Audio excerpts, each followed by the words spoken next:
AR, my brother, man, it's good to see you again here once more. Our resident journalist at this point. For sure, How you man. feeling, bro? Man, always good to be back here, man. Yes, sir. It seems like every 2 or 3 months, man, something crazy is happening.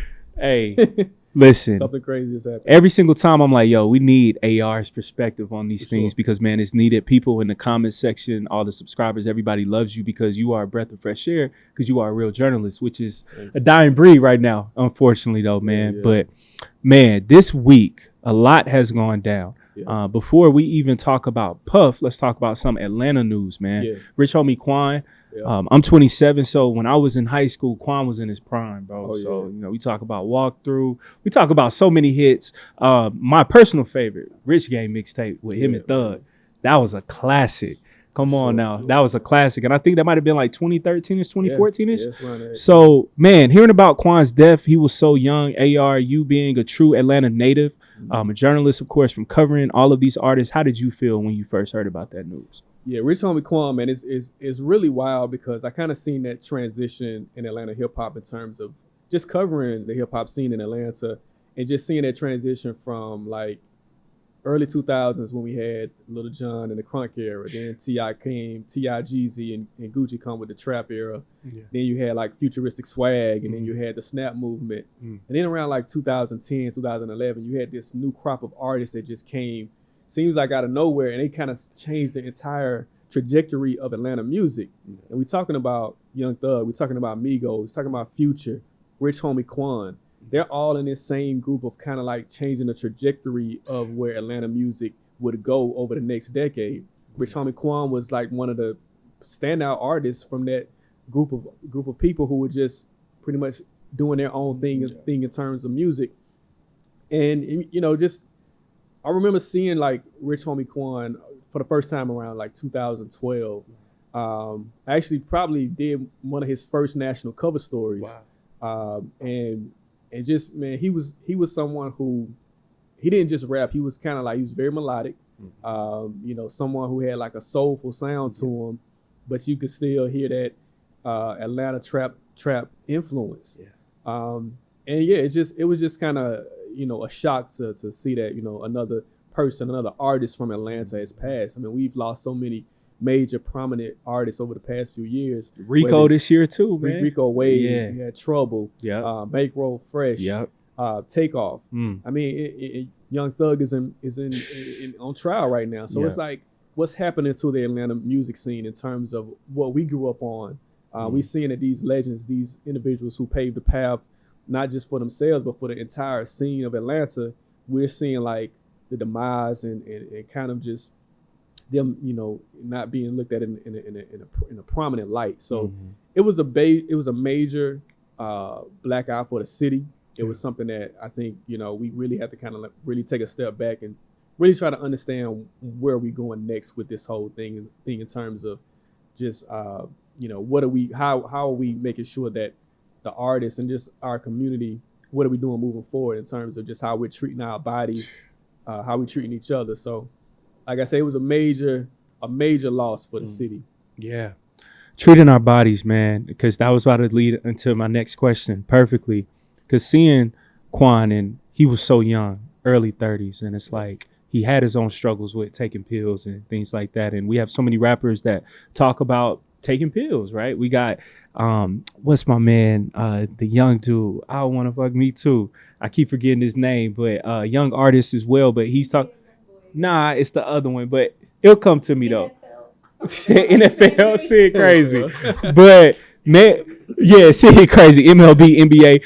But man, seeing all of these young artists talking about pills, and I remember Chris Brown years ago, the Pills and Automobile song. And then it's like, man, with Quan, he died off of that same thing. So man, seeing that in NLE Chopper, that's what I was thinking about, his song. But yeah, man, so What do you think about our artists' level of accountability, responsibility when it comes towards creating this type of environment about pills? But then we have some of our brightest minds dying from pills right now.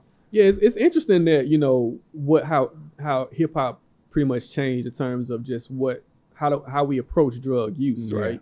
Yeah. I think in the 90s, early 2000s, even with the trap scene coming in, it was all about being the drug dealer, the person who supplied, the person who was making money off of it, who was profiting, who was kind of had a business mind about it. Yeah. And it was always this sentiment: never get high on your own supply. Right. That was just the whole thing. Like you don't use it, you just stay away from it.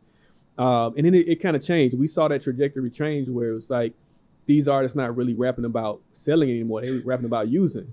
And that was kind of a shock to a lot of people in my generation, because we're like, wow, these guys are really just open about using drugs. And that, for us, it was like it wasn't really looked at in a good light if you were considered a junkie. Yeah. Like you were a junkie, like you were pretty much considered one of the lowest, you were lowest class on earth. Like you just, you allowed yourself to be taken over by narcotics. Like you didn't really get respect in the hood. Wow. But for some reason, it became where it's like it became cool to use drugs. And I don't want to just put it on this generation, because even in the jazz era, heroin was big. Miles Davis, Miles Davis. Coltrane, like so many great jazz artists got, they were hooked on heroin.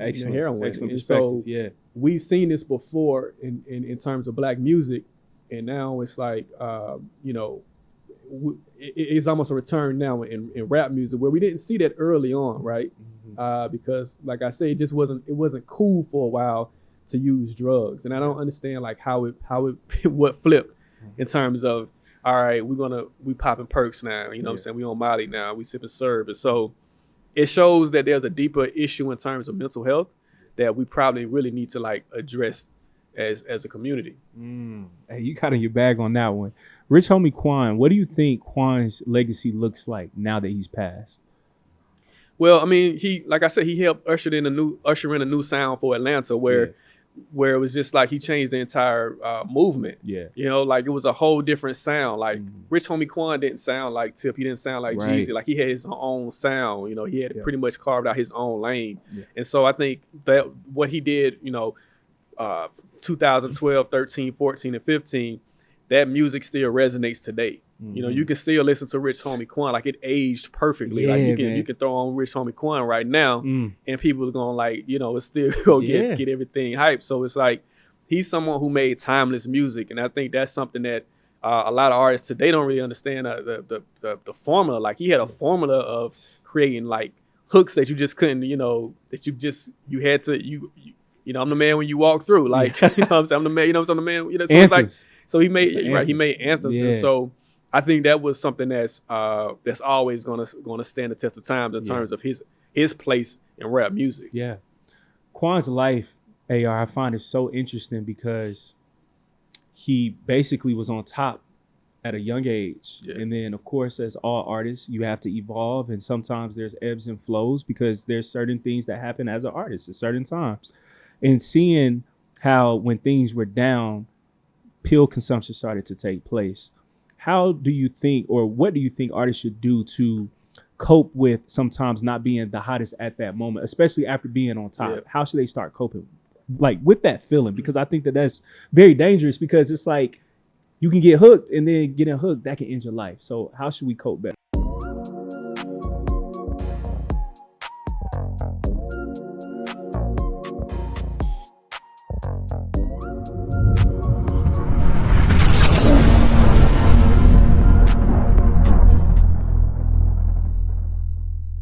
As artists, I mean, he talked about his drug use on different podcasts, and he talked about like how he was introduced drug use by a family member, someone that was close to him. Wow. And so you're right. I think it's really like rap music can really take you on a roller coaster ride, because what happens, especially with hip hop, is that you can experience fame like this. Like you can put out a song, and then like I've seen artists who just they pretty much nickel and diamond, and all of a sudden they're millionaires, like within a matter of weeks and months. Like I've seen that transition. Wow. And so it's like, it's kind of like, you're not really prepared for that transition in life, right? Because it's like, you go from middle to low income to now all of a sudden you're a millionaire. And now it's like, no one teaches you what to do when you have $1 million and more. Yes. Like nobody teaches you what that means. Yeah. And nobody teaches you to what happens when you start to lose that money. So there's no real guidance in terms of how do we prepare ourselves for the ups and downs, something that high. You know what I'm saying? You can have a bad day, but then it's like, you know, imagine being up so high, and then all of a sudden you crash at the highest, and then you crash, and you're trying to figure out how to get back, and you just can't figure out how to get back. So I think, you know, I think there needs to be something in terms of, you know, when it comes to black music, and BMAC, the Black Music Artists Coalition, they're doing some things in terms of just making sure that artists are, you know, prepared for things like this. But there needs to be more organizations that can help, you know, individuals to cope, because it's like it's a life-changing thing, and a lot of them don't know how to transition. Yes. You know what I'm saying? So I think that's the biggest issue, is like, who's going to be that person to like, look, when this happens, you know, this is how you transition out of this. Wow. So I think that's like the biggest thing when it comes to that. For sure, man. AR 2016, 2017 here in Atlanta, our music scene, our culture, everything, it was a time, man. Yeah. The Falcons, they were actually good too. So it was a lot of, Super Bowl. So it was a lot of things happening at that time. And I remember, you know, just having like musical debates with friends and family from other cities and states. We could say Atlanta was the best with our chest out. But it's like now that buzz is somewhat dying. And it's like some of those people who were on top, to your point, like the Migos, that's completely gone now. Takeoff, Even Pass, Trouble, he was part of that. Thug, like all of these sounds. Gunna, of course, he's back, but he had to go through the fire. Future, all of these things, right? Even Drake was coming down here, getting in the mix, of course. Man, what do you think is happening right now? Because AR, when we talk about our music scene, people don't have that same type of confidence anymore in pride in talking about it being here in Atlanta. I see it where I don't see us being as excited about our scene right now. How do you feel about it? Well, I think it's just a lack of mentorship. I think we have to understand that it's just like, you know, we're coming up in a time where these new artists aren't really being prepared for what they're about to experience, right? And so if you just go back and it's just hip hop period, I think it's just an issue with the industry. Yeah. If you go back, it was always a mentor in the game, whether you had, you know, Snoop had Drake. Yep. You know, that's true. You know what I'm saying? Like, you know, LL Cool J had Russell. Yeah. You know, Big had Diddy. We'll get to that. We'll get to that. Yeah. But like I'm saying, like there was always a mentor. Yeah. That older figure that kind of, you know, played that big brother role in hip hop, and we don't really have that anymore. We don't really have artists who are coming up after, you know, and being mentored by somebody. Yeah. Even like you think about, you know, the Migos, they had Coach K and P. You know, that's big that they had someone that could coach them through it. Yeah. And even early on with Young Thug and Quan, they had Birdman that was kind of like taking them under his wing and kind of just like, you know, doing a bit of mentorship there. So now you have young artists who don't really have that same type of guidance, right? Yeah. And then you add that in with the label issues. Yeah. You know, they cutting black music departments, firing whole staffs, and so it's like, who, you know, when these artists sign to a label, who's actually going to walk them through and let them know what's, you know, how to make these moves? And so I think that's the biggest issue right now, not just in Atlanta, but just particularly the entire rap scene. Is just like, we just seeing artists that's just getting out, they getting singles overnight, they blowing up, but nobody is really like walking them through it and like holding their hand as they like helping them grow. So I think that's like the biggest issue. Yes. No, bro, I completely agree. 3 things that share a common theme this week: Atlanta artists, drugs, downfall, unfortunately, right? Yep. PeeWee LongWay, man. PeeWee, he was that dude. And it's like, yo, PeeWee LongWay. PeeWee, my man got arrested in AR. Yo, we talking about some Pablo Escobar type of weight, man. Yeah. Think like 50-something thousand pounds or 80,000 pounds of weed or something like that. And you start talking about the pills that was at the crime scene. I'm like, yikes. What's going on, man? Where we got artists. And I think too, bro, it kind of showed me, because my brother, he's always told me this, especially now, a lot of these rappers are still involved in the streets. Yeah. Especially when it's not a Future. Like, their show money isn't the same as a Future. Yeah. Their ticket sales isn't the same. The merch sales, the streams is not the same, which is already pennies. Yeah. So when you see them being flashy at a Magic or at a Blue Flame, when you see them pulling up in the Rolls Royce, sometimes the math doesn't math. So, man, if you can just highlight, what do you think went wrong with PeeWee that he was still selling dope? Man, I don't know. You know what's interesting? And I say this, man. I've known Pee-wee since he was a kid. Like, wow. Hey, that's why we got you on the show. No, for real, real like, Atlanta native, it's man. crazy, man. We used to play football in the streets together. Wow. He's a little younger than me, but yeah, we used to play football in the streets. Like, he had, had a brother. Him and his brother, like I've known him since a kid. Now I kind of fell out of touch with him as we got older because it's just like, when you grow up, you lose touch. And I saw him like ascend to like, becoming one of the, top rappers in Atlanta. Right. So, I really appreciated his movement because it was like, I remember him as a young kid and seeing him like making his own way in the music industry. I was definitely proud of what he accomplished, what he was able to accomplish. In terms of what he's charged with, he hasn't been convicted. Yeah. It was shocking because he was like when everybody talk about like how, Vlad is like the police, DJ Vlad is the police. Yeah. And then everybody just get on Vlad's podcast and snitch on themselves. He was like the only guy that was like, look, I don't know what you're talking about. It's like PeeWee was like, look, man, I don't know. He basically evaded every police-like question that Vlad was attempting to ask him, right? Wow. And so when we saw that, when everybody saw that, it was like, oh man, this dude is like, he's 10 steps ahead of the game. He's smart. So he's really like keyed into what's happening. And to see this, those charges occurred, that was really shocking. And so it's still early on. We don't know if it's just, he's connected to something larger or if it's just, his name got thrown in.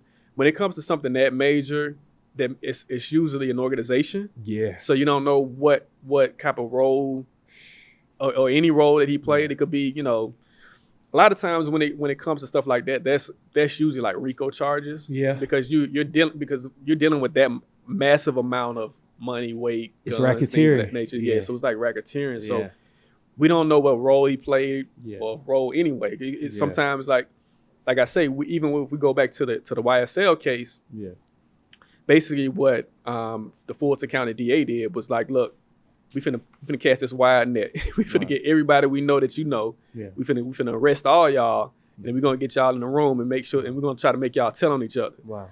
Some of the people didn't really have, much involvement with it. As we saw, Gunna didn't really have much involvement with whatever was happening in YSL. Gunna was signed as an artist, and that's just pretty much what it was. Gunna wasn't really connected to anything that was happening on the street level. And as we saw, they basically gave him a way out. So we don't know in terms of PeeWee's situation. We don't know how involved he is in this whole thing. Like I said, I think it's a massive type of issue. Yeah. But I think it's going to unfold, as time goes on. But it was definitely sad to see PeeWee go down like that, man. And man, I'm praying for him and his family. Like I've known his family since kids, man. So crazy. It's just like it was like sad to see him go down like that. Yeah, man, for sure. Why do you think it's so hard for certain rap artists to separate being a rapper from being in the street still while being a rapper? Well, I mean, it's if you're really in the street, a lot of rappers aren't really in the street. A lot of rappers are just talking about it. They just basically talking about what's happening. They're not really there, but it's fast money, right? And sometimes music money can be a little slow. Yeah. And you think about it, it's just a change of pace. When you're used to making a certain amount of money in a day versus you gotta wait a week or two to on get the mailbox money. Yeah, you gotta wait a week or two or maybe some months to get this same amount of money. Yeah. And you don't really have any other avenues to get that same type of money, then you kind of revert back to what you know. Yeah. So I think that's kind of like the biggest issue with artists who just kind of like walk that line of being an artist and like getting stuck in the streets. Yeah. Nah, man, for sure. So we had PeeWee happen, Rich Homie Quan happen, man. So that was a lot of tragedy that happened here in Atlanta. But AR, you are always out here in these streets. You're always interviewing dope people, covering great stories. And one thing, man, I saw on your page yesterday, I was like, yo, him and Detavio Samuels, I see you chopping it up with him. Revolt World is this weekend. Yeah. Out of all times, Puff has to get arrested, and you got Revolt World that's still happening this weekend. Yeah. Black media is so important. You know that, of course, as well, from everything that you've been doing for decades now. Yeah. Where do you see Revolt as an overall media company pivoting after talking to Detavio Samuels, CEO of Revolt? Yeah, got an opportunity to sit down with Detavio Samuels, who's the CEO of Revolt, and for them, they just want to keep it business as usual. I know, of course, they've been connected to Diddy and so since its inception, right? Yeah. So it was just like Diddy was like, yo, I'm gonna open up a media company. I'm gonna name it Revolt TV, and it was always his name was always attached to it in some form or fashion. Yeah. And he sold a few months back. He sold his shares of Revolt, and now it's just owned by the employees. Yep. So I think for them, I think Revolt, and just sitting down and talking to Detavio, he's him and his team. They're making a conscious effort of continuing to move forward. Yeah. I think, with podcasts, of course, they got Carisha Please, they have the Drink Champs.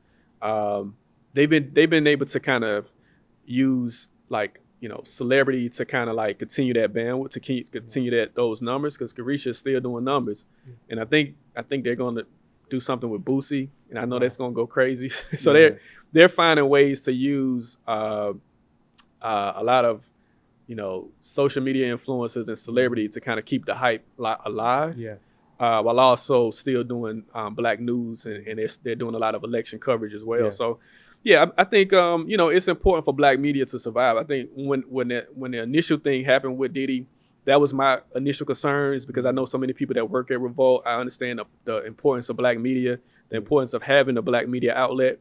That I didn't want it to crash. I didn't want it to crash and burn, because you're talking about people who have jobs, who are employed, salary jobs, and then not just that, but also being able to have your own voice within what's happening. Yes, because a lot of times a lot of mainstream media outlets just won't tell our stories how we tell our stories, and so there's a disconnect there. And so I think you need black media outlets that can tell the story the way it is, instead of just being filtered. That's facts. And man, before we even press record, you set a bar, so I want you to share it with the people as well. Yeah. Rupert Murdoch, like what you said, owner of Fox News, right? Yeah. Fox. Nobody talks about his personal life. But then when it comes to Puff and Revolt, we're like, yo, we should throw away Revolt, all of this stuff.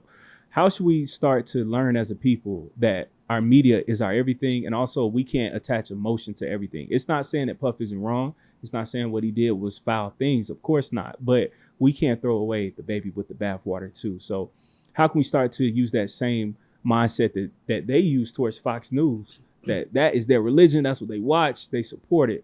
But when it comes to a revolt of F Revolt, Diddy, he's associated with it. But instead of taking another approach of let's still support black media. Yeah, no, I mean, it's happened all the time. I mean, you look at, it's not just Fox News. So Fox News, Rupert Murdoch, he was been accused of sexual harassment multiple times. Yeah. No one has ever said that we should get rid of Fox News because of Rupert Murdoch's issues. You had the guy, the CEO of CBS. Yep. He had the same type of issues. Someone accused him of something. Yeah. No one said we got to throw away the entire CBS because of those issues.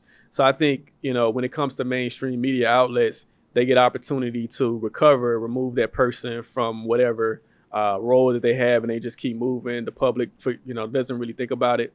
But when you talk about black-owned media, and there's always this perception of, okay, this person owned it, and so they're always going to have this connection to it, where it's like we don't even get that same type of leeway that the mainstream corporations get. But not even that, but even look at political figures. It's like, we have a person that's running for president that's a 34-time convicted felon who's been accused and convicted of well, I won't say convicted, but he's been accused of sexual assault. Yeah. And from a civil standpoint, he's been convicted of sexual assault, meaning that he had to pay the woman that said that he sexually assaulted her. But he gets to run for president. He's not in jail. No one is arrested. He's not been arrested. And in less than 47 days, people can vote for him to be president. But this guy hasn't, he hasn't been, he has been arrested here in Atlanta at Rice Street. Out of all cities. So he had to get his mug shot down in Rice Street. Yeah. But he was in Rice Street for 20 minutes, and then he was able to get up out of there. Yeah. But, you got someone like Diddy, and, not excusing any of the things that he's accused of, because he has to pay for anything that he's convicted of. But at the same time, it's like, all right, we got someone who's has similar issues, and he gets to run for president. Yeah. Nobody's talking about that. Nobody is talking about why isn't this man in jail? This man is like, come on, convicted 30. They actually moved his date. He was supposed to be sentenced earlier this month for those 34 felony accounts. The judge moves his date, his sentencing date. So gives him another way out. Yeah. But Diddy can't get a bond, but this guy gets to run for president. Jeez. So that just lets you know the two types of America. It's not just one America. It's rules for different people in this country. Hey, on that same standpoint, right? We just had a Choke No Joke in here, man. Shout out to him. But we were talking about that, right? With Hugh Hefner. He gets celebrated with the Playboy Mansion, Playboy Magazine, and it's the perfect place to have sex, meet beautiful women. But then with Puff was treated completely differently, right? Seeing how Puff's case is just being handled and being a real journalist, I think it's kind of like yellow journalism and sensationalized when you start hearing about 1,000 bottles of baby oil that is crazy. in the freak offs. What do you think about the journalistic style that this is being covered in right now? Well, you have to present the facts, and I think the facts are the facts. Is that he's charged with with these. It's a 14 or 16 page indictment. Jeez. And it lays out, what he's being charged with. Yeah. And so you have to report it. I don't think that you can skate around it. I think as a journalist, you have to really this is what it is. You have to kind of see what's happening, and this is what it is. Now, I always think back though. It's just like he's gonna face, like I said, he's gonna face the consequences of his actions. Yeah. But I want people to really think back and I'm not as a journalist, I don't want to go too far left, but at the same time, it's an interesting timing about what I'm about to say. I want everybody to go back a year ago. Now, Puff was in this. He was in a lawsuit with an alcohol company. I don't want to name it, but it was an alcohol company that he accused of racial discrimination. Yeah. And in terms of just how the case was going, he was really about to expose this company in terms of how he was getting a lack of resources, how other companies were being promoted differently than his company or the company that he was attached to. And as the trial was going on, he had scored a victory. I remember, it was like a court victory. It wasn't the entire case, but a judge said that it could move forward. Shortly after that, we see all this thing happen. Now, he had an issue too now, because his issue with Cassie, he could have settled with her, early on, and you might not be dealing with this right now, but he was stubborn. And he didn't settle. And then it got to the point where somehow, and I have friends, we talked about this, and like I say, I don't want to go on record saying that this is what happened, but it's interesting that she was able to get lawyers this powerful to go at him in this way. To get a case like this, you really have to have long money, right? You're just not going to go at somebody as big as Diddy without powerful lawyers. How did she get these powerful lawyers? So I'm just throwing this out there. This is not a concrete evidence, but I just want people to think about things and the timing of things. Yeah. Because all of this happened around that time of that lawsuit. It did. And like I say, him being stubborn was an issue too, because he could have settled out of court months before it blew up. And then once it blew up, it was like he couldn't take it back, and then he ends up settling with this alcohol company, and the thing goes away.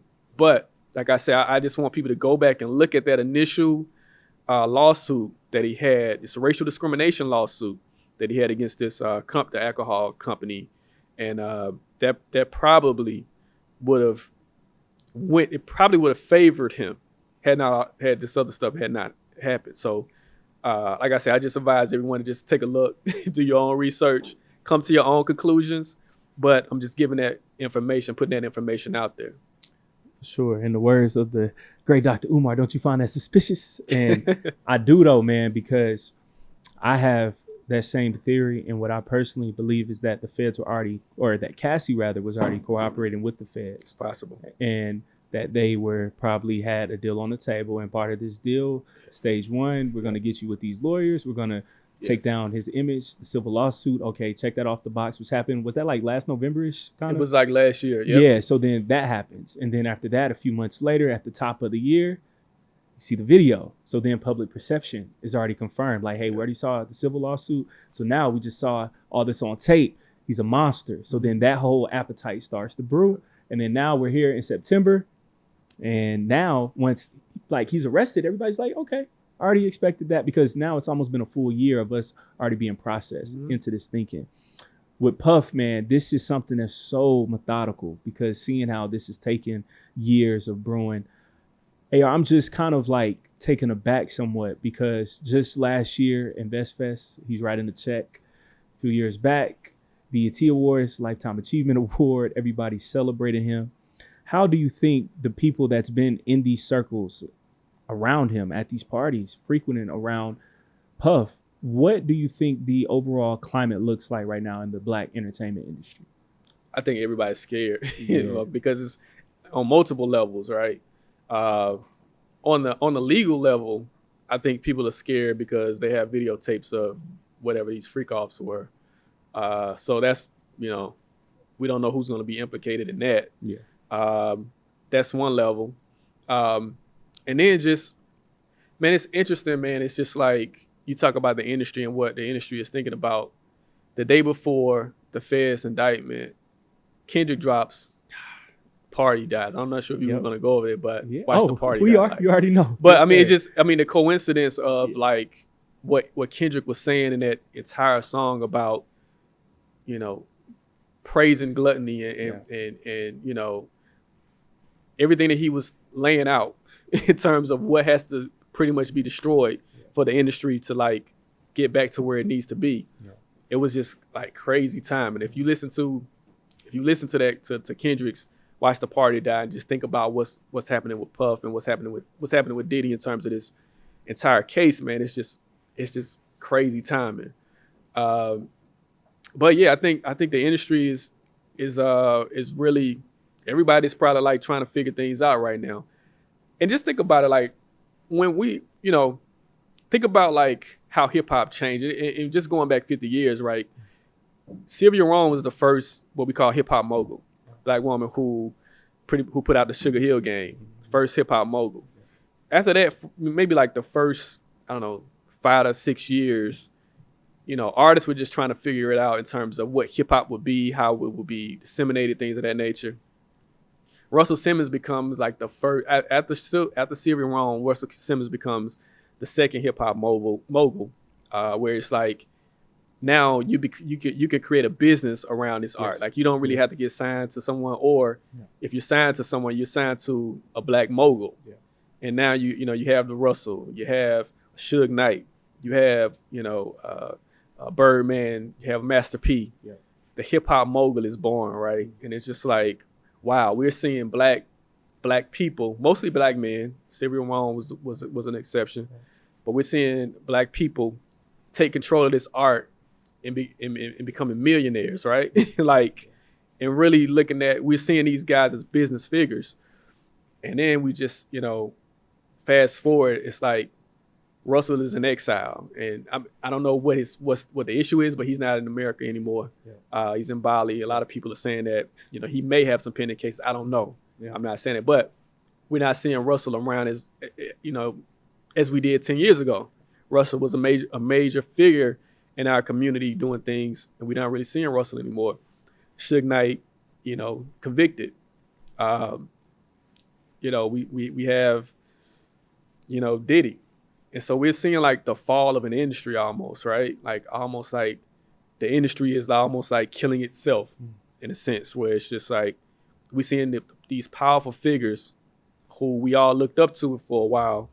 Now on their hands and knees, it's like, man, it's like almost seeing like, someone who's in power lose it all. Yeah.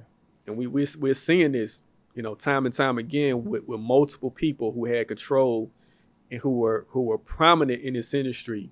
We're witnessing their downfall in real time. Man, you preaching, brother, because I think about Cat Williams often in that Club Shay Shay interview. Shout out to Unc, man. Unc is a wild boy too. But man, just looking at that interview again and realizing Cat was so prophetic. He even talked about Puff as well and saying that this is the year that the truth will be exposed and all the lies, they'll be exposed. And seeing that has come to life, it's insane. What do you think about Cat now from seeing everything that he was talking about? Everybody was saying, oh, Cat, he's wilding, to now seeing everything that he said, even about a TD Jakes, even about a Puff, is happening right now. Man, Cat started with a year off. Cat started a year off on Club Shay Shay, basically, just laying out the whole thing. Yeah. And it's interesting, man. Like, people with K's, like, prominent individuals with K's have, like, exposed people. Like, started out with Cat, then Kendrick exposing Drake. And even to an extent, Kamala exposing Trump at that last debate. Yes. So we've seen these people with the K in front of their names exposing these, whether it's these figures or the industries. Like, it's like a lot of people are being exposed this year. And so, you're right, starting out with Cat saying that, there are going to be some repercussions. And then we're seeing this stuff happening. This stuff is unfolding. Man, it's just, we did. This year is so unexpected in terms of all the stuff that has happened, because we've seen like the downfall, like, and it's just, I can't recall a year like this where it's just like we've seen it back to back to back. Yes. And on a major stage, on a major level. Yeah. Sure. But yeah, I mean, Cat did call it out, and then it's just like we're seeing it happen. Yeah. So man, kudos to Cat. Man, look, he called it. AR, man, that's crazy with all the case. And speaking of some of the case, 2024, we have this election year going on, the presidential debate, Vice President Kamala Harris. We had Donald Trump as well. What did you think about the 2024 presidential debate? The 2024 presidential debate was very revealing. It was entertaining.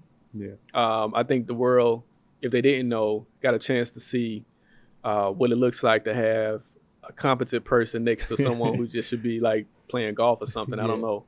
But it was definitely revealing. It was I think Kamala Harris, she did something that no one has ever done in terms of exposing Trump on a level that hasn't been exposed before. Like, Hillary couldn't do it. Biden couldn't do it on this level.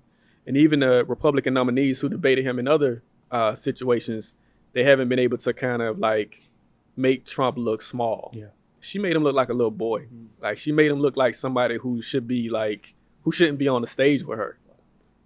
He looked very incompetent. He just started spewing things about people eating cats and dogs, which is another thing that's been unfortunate for the Haitians in Ohio, because they're getting, bomb threats and death threats because of some craziness that he's talking about that he found on the internet. So yeah, I think it's a clear choice. It just shows you that someone it shows you the racial dynamics of this country, where someone who we know isn't prepared for the job gets the opportunity to challenge someone who is overprepared. In terms of just experience, Kamala Harris is probably the most experienced person to run for president in the last 30 to 40 years. Like, she's had more experience. She had more experience than Obama. She had more experience than Bush. She definitely has more experience than Trump in terms of just what she's been through before becoming the vice president. Like, she was a district attorney, then attorney general, then a senator, then vice president. So she has the background to do the job. But are you a dope creative looking to further monetize your content? Well, let me tell you about Peep. Peep is the best new revolutionary platform for creatives by creatives. You can set custom pricing for your content where you can get the full monetization for what you do. On top of that, you can set custom payment dates so you don't have to wait till the 21st of the month like YouTube. You can get paid when you want, how you want. And on top of that, You can meet with fellow creatives that are doing similar things such as you to take what you do to the next level. I'm telling you guys, Peep is what's next. Unlike Patreon, you can customize each piece of your content, every episode, every song, BTS content, photography, videography, and so much more. If you're ready to get started, you can use this QR code right here and also the link in my bio. And every single time that you refer fellow creatives, you can monetize that as well. I'm telling you guys, Peep is what's next. Tap in, and I cannot wait to see you guys over there. Peace.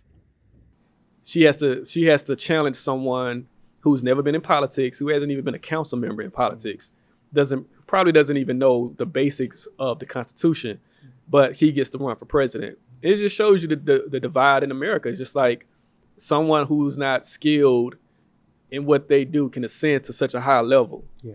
Like there's no black person in the world that could be as incompetent as Donald Trump and still have a chance to be the president of the United States. Yeah. I don't even think the average person would hire him. Like if he was looking like if you had a business as an applicant and you saw his applicant and you saw how this dude act and some of the things that he said, some of the things that he's been convicted of, you wouldn't hire this dude. So why is he being in a position to be the president of the United States?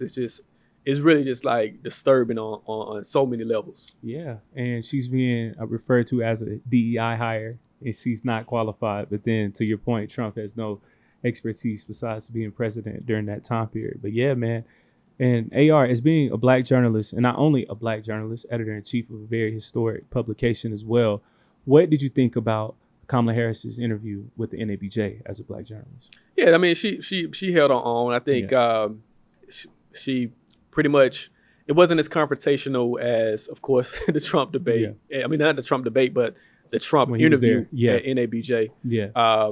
But she held her own. I think she was able to kind of lay out her plans, her policies, things of that nature.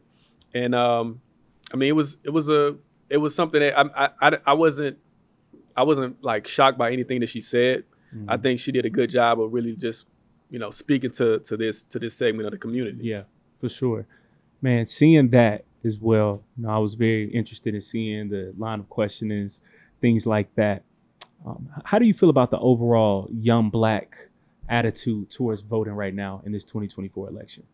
I don't know, man. It's kind of scary. I think it's better than where we at with Biden. I think, we've had this discussion before in terms of people just wasn't enthusiastic about Biden. I think people are just like, whatever. You got two old guys running for president. Right. It's just like, whatever. We've been here before. Right. I think VP Harris definitely, motivated a lot of people to get more involved, to pay more attention to what she's doing.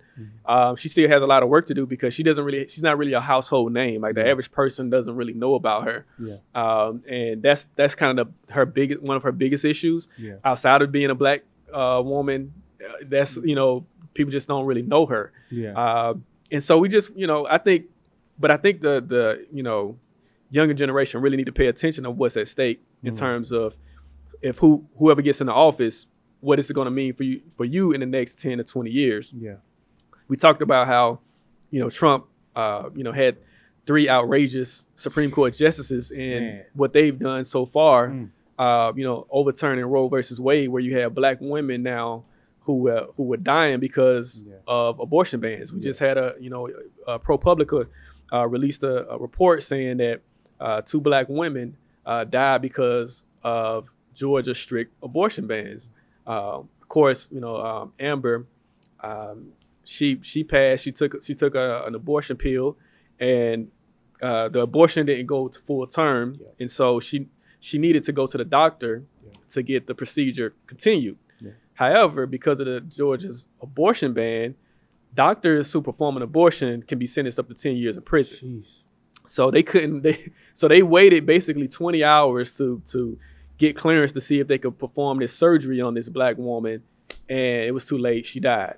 She passed. And so we see the repercussions of what happens when you have someone that's radical in office and they get to pass these laws. We talk about, from a business standpoint, we talk about what happened with the Fearless Fund. We have the Fearless Fund, who they were basically creating grants for black women in business. And, black women in business get less than 1% of funding. Now you have this white guy, Edward Bloom, who he lost to a black person in Houston years ago. He made it his his life mission to basically destroy the rights of black people. He first did it with affirmative action, and we saw them overturn the affirmative action last year, the Supreme Court. Now what we see the number of black students in universities across the nation, that number has dwindled over the past year because of the lack of affirmative action. So I just want people to understand that there are real life repercussions to when you vote, and that it's just not, okay, I don't like this person, so I'm not going to vote for them. No, you got to think about your family. You got to think about your life. Trump biggest thing is, you have change agents and you have blame agents. Trump is a blame agent. All he does is blame people. He has no policies. He has no idea of what he's going to do in the future. His biggest thing is that he's going to scare people. He's trying to scare people into voting for him by blaming the other side. That's all he does. Like, if you listen to his speeches, that's all he does is blame people. He scares people into liking him, and that's one thing that he's good at. But at the same time, it's like he doesn't really have a goal or plan to like help America. That's his biggest thing, and I think you just hope people that really open their eyes to what he's doing. It's just like he's a master manipulator. Like Kendrick said about Drake, he's a master manipulator. He's manipulating people, and we see what he said about the dog, Haitian. Black, Haitian Americans eating cats and dogs in Ohio, which is not true. Yeah. And now you have Haitians, not just in Ohio, but across the nation who are being, they being racially profiled because of this. Yeah. And now we got to understand that it's just not about Haitians, because most white people don't know the difference between a black American and a Haitian American. Mm-hmm. So, we could get caught up in the same issue if someone thinks that you're Haitian because you're black. Like, Haitians look like black people. Like they look like, it's hard to tell the difference between a Haitian American and a black American. Yeah. So like I say, he's using hate and intimidation and racism to spark his base. And I just hope that people wise up, take their time out to vote, because man, you don't want somebody like that to have another 4 years of power. Man.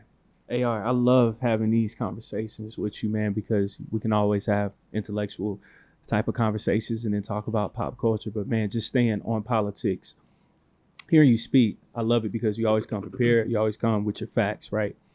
So many young black people, we are frustrated because we feel like there's no black agenda from the Democratic Party, right? I'm not saying vote for Trump, of course not. But for young black voters who want to see something for black Americans, right?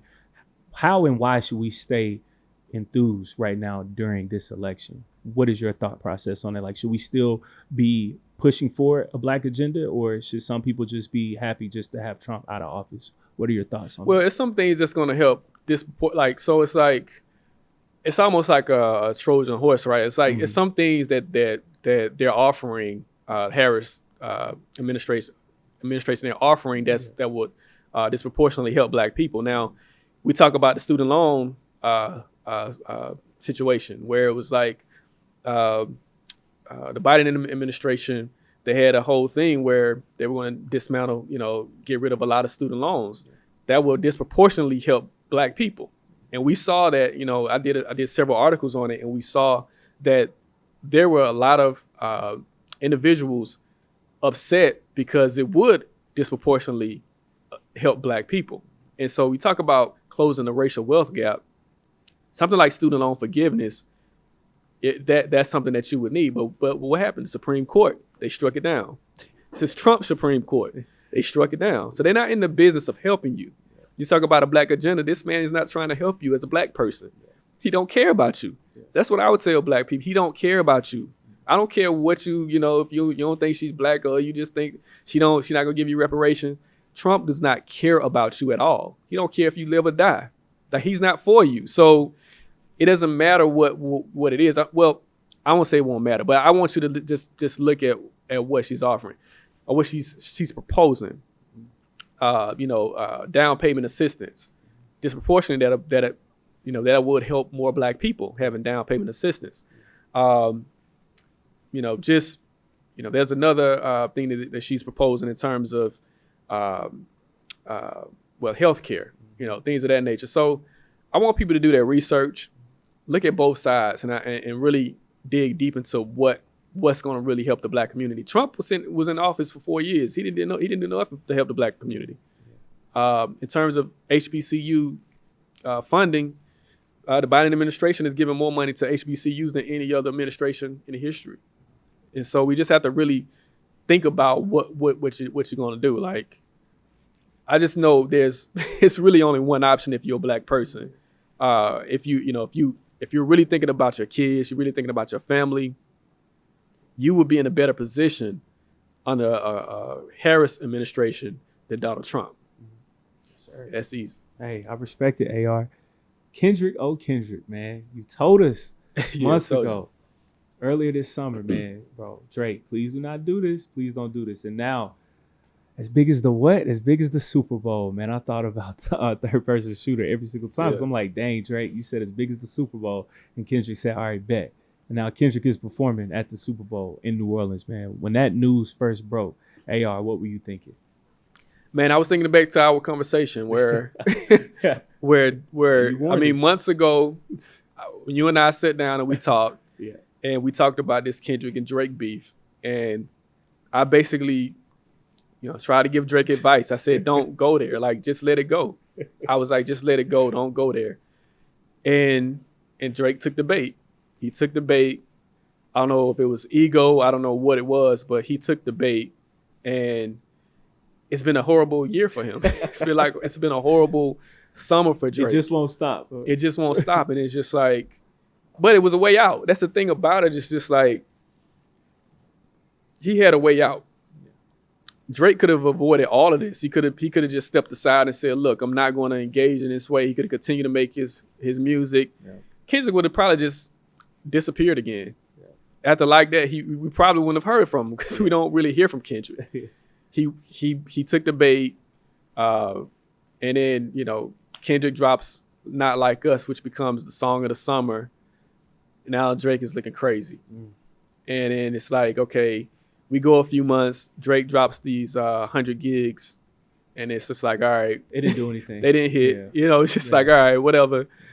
And then you're right, like it was like, I remember because I'm like, this is the first day of football season. And so everybody's like watching, everybody's watching, we prepare because it's the first day of football season. Man. Then all of a sudden I get this, somebody sent me a text and they're just like, and I see this big flag and Kendrick is in front of it. And it's like, yo, Kendrick is about to perform at the Super Bowl. And I'm just like, what? I'm just like, I'm like in shock that Kendrick is going to perform at the Super Bowl. And so now my mind is racing because I'm like, wow, the world is going to hear Not Like Us. I'm talking about suburban people who have who's so far middle America. Middle America is going to hear Not Like Us and know that Kendrick is calling Drake a PDF file. And I said, all of this could have been avoided. All of this could have been avoided by not engaging, but he had to engage. Now the world will hear Not Like Us on the biggest stage. And that's the Super Bowl is the biggest stage. I don't know if there's any other performance that brings people together. It's bigger than the Grammys. It's bigger than the Oscars. It's bigger than any other platform. Yes. The Super Bowl. So it's just it's amazing that it happened like that. We just recall Drake saying drop, like begging Kendrick to drop, and he did. He dropped, and now it's like he dropped a nuclear weapon on you, and now it's just like, now what you gonna do? It's just crazy that chain of events occurred within 6 months. Man. Kids, be careful what you wish for. AR, man, I'm enjoying this. I just got a few more questions for you, brother. Why do you think Drake's music isn't hitting the same? It's like he tries to drop things here and there. He had to drop a little Ampiano mix a few months ago. It's trash. Trying to come out with things here and there, and it's just not hitting. Why don't you think Drake isn't Draking right now? Typically when Drake drops, especially during the summer, it's an anthem. Yeah. It's not sticking. Why is that?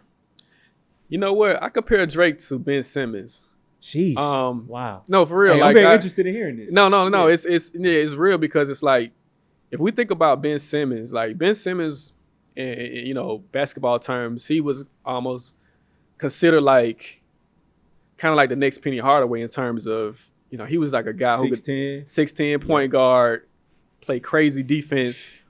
And he's just, you know, he was just somebody that was almost unstoppable. He couldn't really shoot, but he was still unstoppable in the game. Like he impacted the game on every level. Yeah.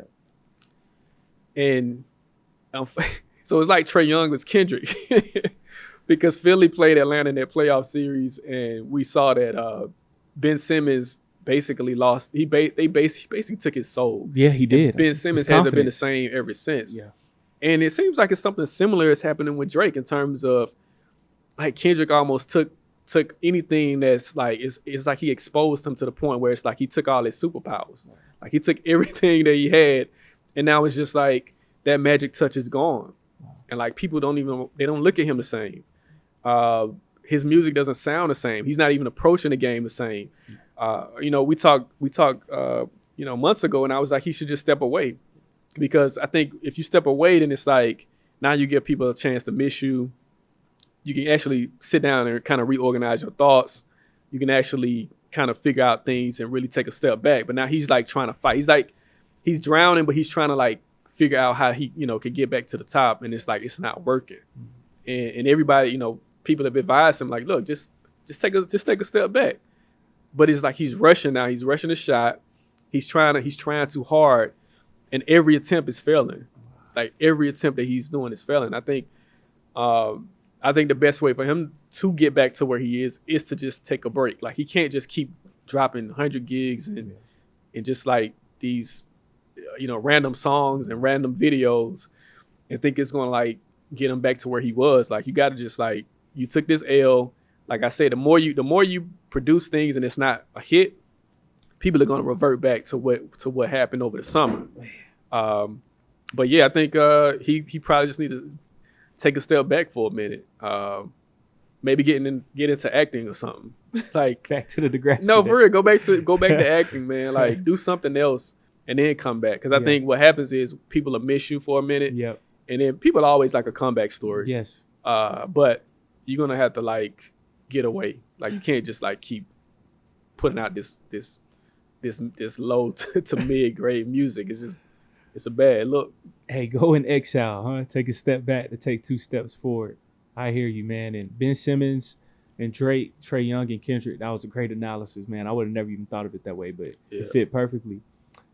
Kendrick performing at the Super Bowl, that has sparked a lot of debate because, of course, it's in New Orleans. Everybody's thinking about Wayne, and Wayne being one of the GOATs for sure, top 3 in my book. But what do you have to say towards the people who are against Kendrick performing in New Orleans? Because AR, I'm like, Atlanta, we over here waving like, y'all must have forgot in 2019. Wasn't it like Maroon 5 and Travis Scott? We had no Outkast. We had no Jeezy. We had no T.I. We had no Ludacris. We had nobody. Yeah. So we didn't, of course, we cried about it, but it's like we got overlooked. So do you think just because it's in certain cities, I get it, L.A., when they did that certain black acts have to perform? Or do you feel like Kendrick, he was the perfect choice for this time?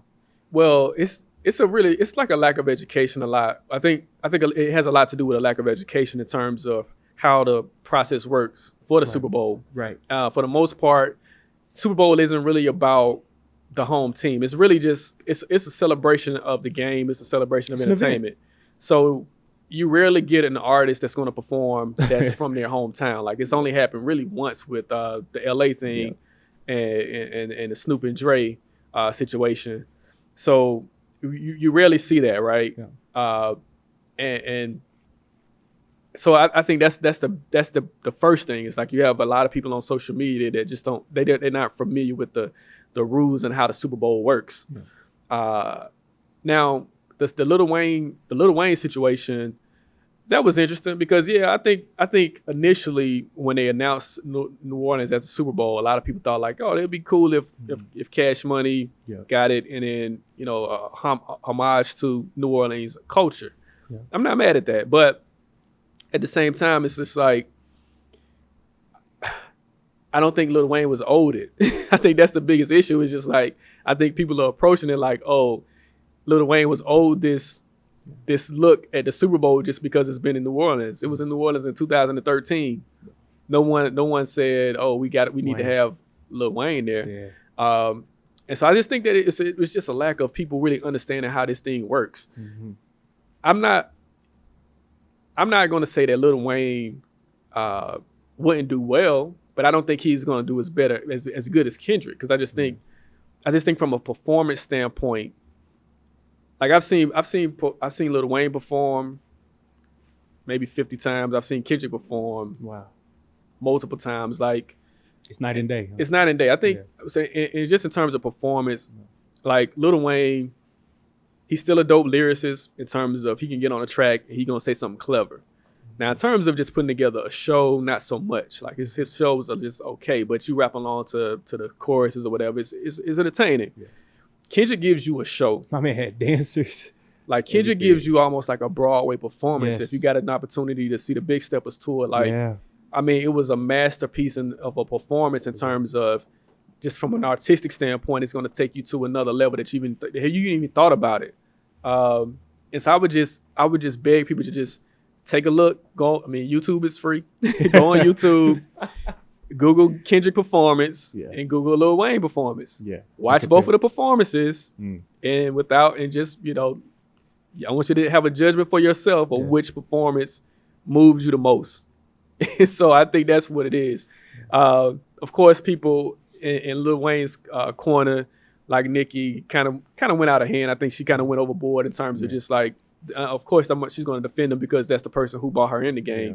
But I thought she kind of went a little bit overboard in terms of just like going off on social media. Yeah.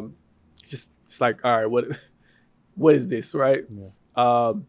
I thought Lil Wayne, Lil Wayne's video I thought was uncharacteristic, because Lil Wayne doesn't really talk about anything. Like he rarely speaks about anything, right?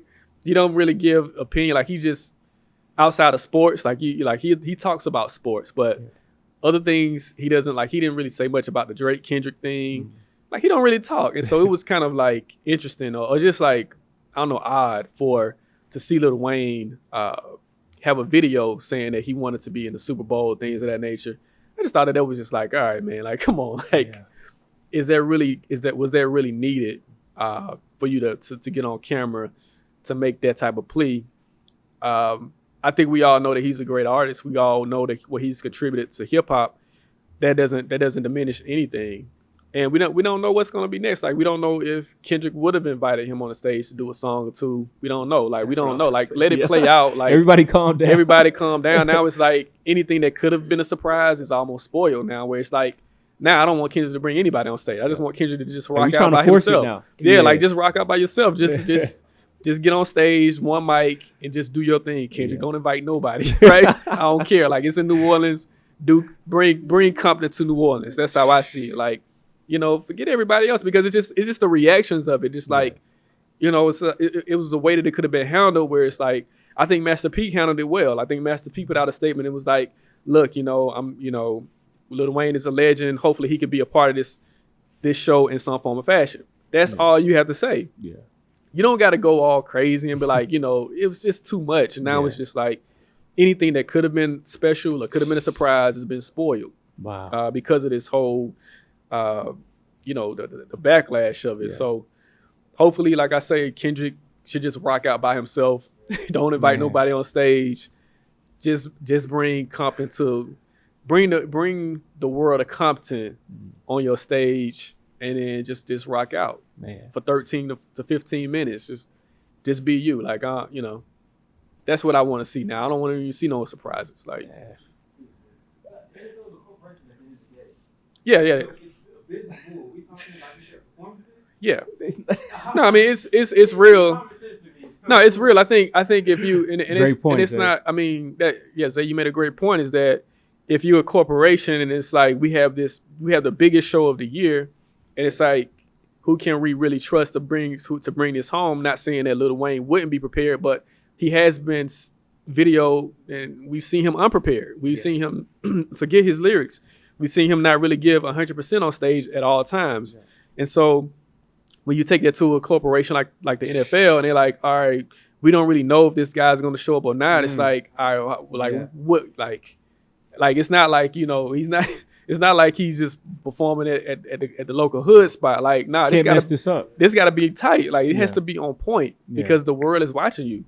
And so, like I said, I'm not saying that he wouldn't show up, but we have video evidence of him not showing up. I don't think we have evidence of Kendrick not showing up. Like he's anytime he's on stage, he's giving you something. And I think that's just like that's a layup for the NFL. Yeah.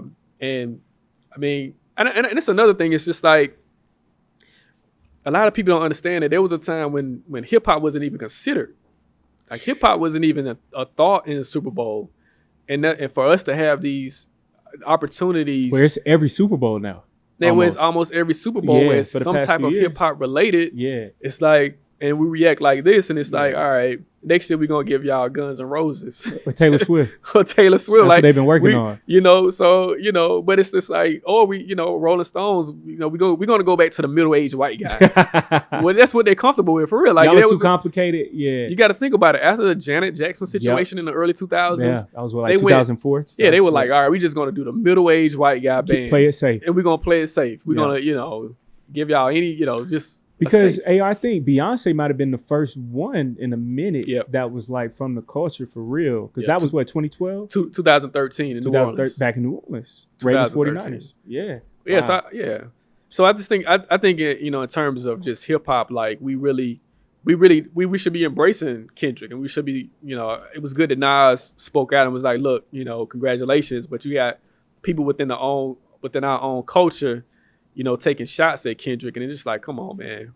Like, this is a big moment for black music. Celebrate him. This is a big moment for hip hop. Yeah. Like, come on, like don't have them looking at us like, oh man, they can't even agree with each other. Like, why would we give them this platform again? Wow. Because they don't really want us on that platform, bro. Like, they would rather have Rolling Stones every year if they could. Like, they would rather YouTube, like Guns. Like I'm telling you, man, that's what they would rather have. And I think we're really, doing ourselves we're not doing ourselves a service by, complaining about Kendrick being on the Super Bowl. They are, man, bro. You was in your bag today. On the way out, I have to ask you about our guy Kendrick once more. When the Party Dies, right? She was talking about Ghost Ship. Now, if you play When the Party Dies, it matches perfectly. And I believe her theory to a T, because after playing it, it matches. And I'm like, man, this dude Kendrick. And I thought about you, bro, because I'm like, he is so methodical that if this man looked up a movie and made this song off of a movie, then he got the Black Forces because he's on the Black Air Force energy right now. It's just everything that he's doing is just lining up perfectly, man. A, how did you feel when you first heard that record? And B, do you think Kendrick is somewhat prophetic, because the timing is immaculate with everybody talking about Diddy parties? It's like When the Party Dies. He's talking about the industry. So overall, man, like, how did you just feel from hearing that record? And do you feel like Kendrick is somewhat of a prophet? And I'm not saying in a way of like in a biblical gospel sense, but where it comes to a person that's speaking to the times. Yeah, I mean, it's the timing of, I think it's Watch the Party Die. It's really Watch untitled. the Party Die. Yes, it's really right. Untitled. I don't think there's a title on that song, but I think people call it Watch the Party Die. Yeah, Watch the Party Die. Watch the Party Die. And he released it like maybe an hour or two before the VMAs. Mm-hmm. And it was 9/11. And it was like, all right. Because like I said, he's very methodical in what he do, when his approach to things. People don't usually release records on a random, I think, Wednesday. Yeah. Like Tuesday, like people don't really release albums on that day. So it was like records on that day. And so he releases this single, and it pretty much gives like the outline of what's going to be next with this industry. Mm-hmm. Like, how do we move beyond what's happening now in terms of just, not focused. I don't think the industry is focused. Yeah.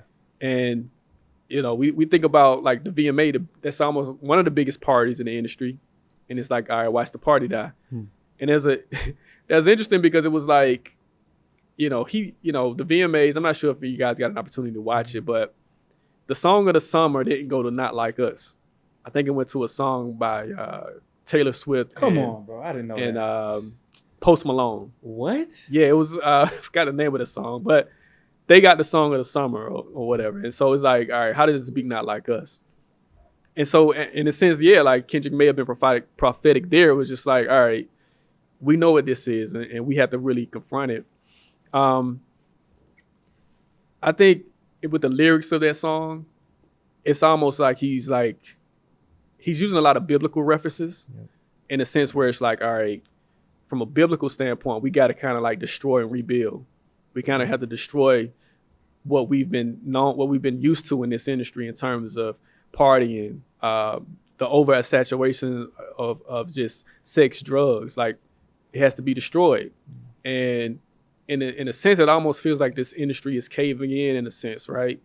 Where there aren't really that many rap superstars anymore. Yeah. Like outside of a Kendrick, I would still consider Drake a superstar. Yeah. Outside of a Kendrick, Drake, a J. Cole, or a Future, or Travis Scott, there aren't really artists. There aren't really many artists who really move in a lot of units. Yeah.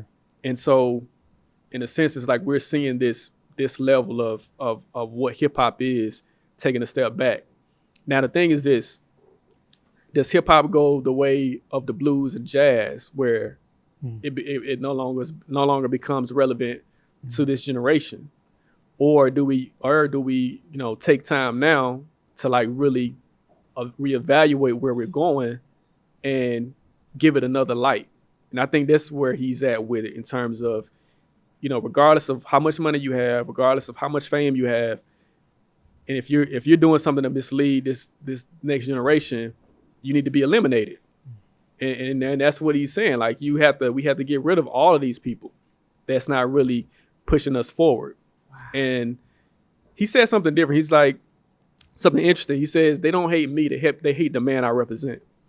And I think that can work both ways too. Like, not just keep picking on Drake, but I don't think he really hates Drake, but he hates what Drake represents in terms of what Drake stood for, in terms of what he presented.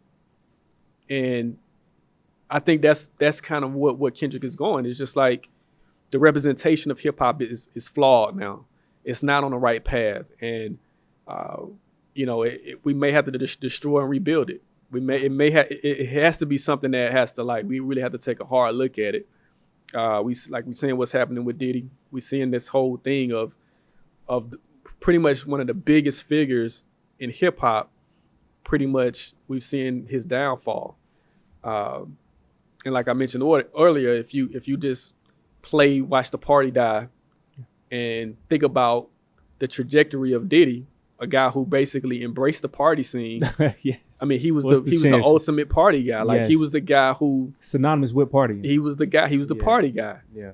And now we're seeing the party die. Like, we're seeing the party die in epic fashion. Where, I think you talked about the young woman from Effective Immediately who talked about those two movie scenes. And those two movie scenes, it's like tragedy. It's partying, and then all of a sudden it is a tragedy.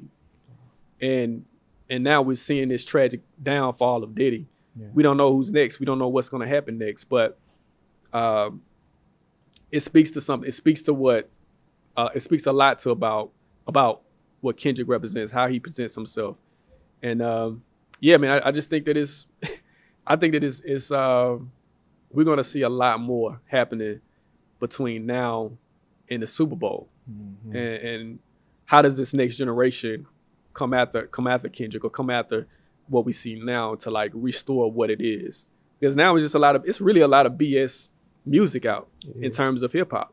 There's a lot of prostitution rap. There's a lot of women who are using, and like I say, I never want to be the person that controls what a woman does, with her body.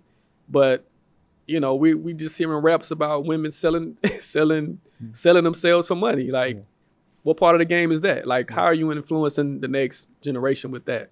Yeah. So that's my whole thing. Is just like, really, hopefully this whole thing, we're able to take a step back, look at ourselves, reevaluate where we are, and then move forward from there.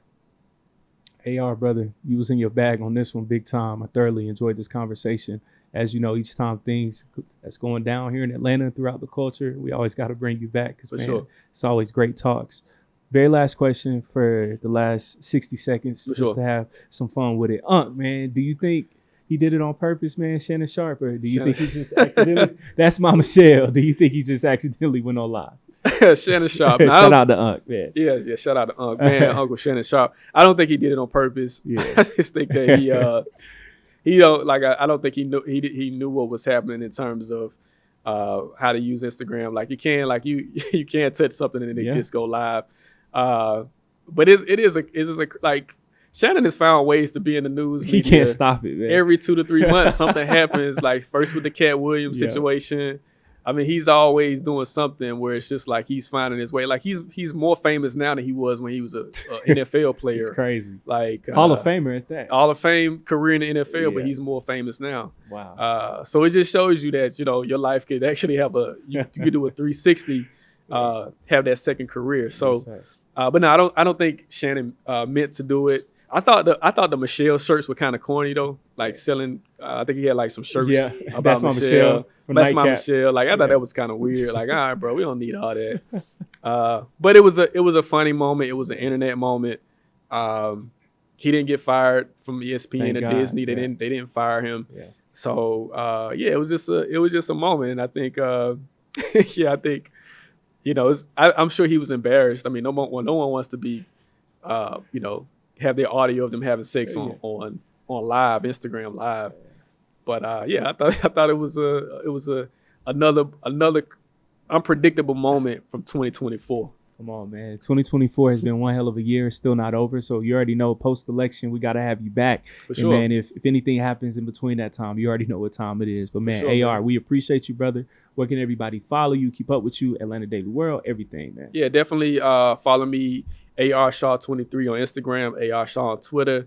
The book Trap History. Yes, sir. You can definitely catch Trap History, the book on Instagram. Yeah. On Instagram. You can find Trap History on Amazon. Yes. You can download the book today. The physical copy of the book or the audio version. You can catch some of my stories on Atlanta Daily World every day. And man, I want to just tell people to vote. And I'm not going to be partial. I'm just going to tell you that there's only really one choice to vote for right now, and I think we need every vote because this election is definitely important, man. We can't have somebody that's incompetent back in the White House. So that's like my final message is for everybody to just get out and vote. Yes, sir. Atlanta native, creative, editor-in-chief of Atlanta Daily World, the one and only, and author as well of Trap History. Make sure that y'all buy that, man. The one, the only. Our good brother AR Shaw. That's a wrap. Peace. Let's do it. Appreciate you, AR.